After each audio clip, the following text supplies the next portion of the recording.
मी साधारण सकाळी 5:30 वाजता उठते, कारण मला टिफिन करायचा असतो. त्यावेळेला तारा झोपलेली असते.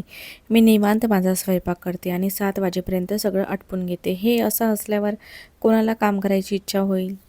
आणि भाज्या निवडायच्या असतील किंवा छोटी काही कामं असतील, ती मी दुपारी ती झोपलेली असते तेव्हा करून घेते. ती जेव्हा शांतपणे खेळते, तेव्हा मला जेवढं जमेल तेवढी कामं मी आवरून घेते. तिला मी रडवत कधीच स्वयंपाक करत नाही. एकतर तिला मी झोपवते, नाहीतर ती खेळत असेल तर तिच्याकडे लक्ष ठेवतच मी माझी कामं करते. कधी ती माझ्या कडेवर असते आणि एका हाताने काम करते, कधी ती खाली खेळत असते आणि पटकन जेवढं होईल तेवढं करून घेते. मग मध्येच काम थांबतं, तिला घेते, पुन्हा काम करते. असं करत माझं सगळं काम होऊन जातं. सगळं नीट, वेळेत आणि परफेक्ट होत नाही, पण जसं जमेल तसं मी मॅनेज करते. ती खेळत जरी असली ना, तरी तिचं लक्ष माझ्याकडेच असतं, की मी कधी मोकळी होईल. जणू वाटच बघत असते. "आई मला घे ना, कधी होईल तुझं? उचल ना मला." त्यावेळेस मला वाटतं हे सगळं ठेवून आधी तिला घ्यावं आणि तिला घेतेसुद्धा.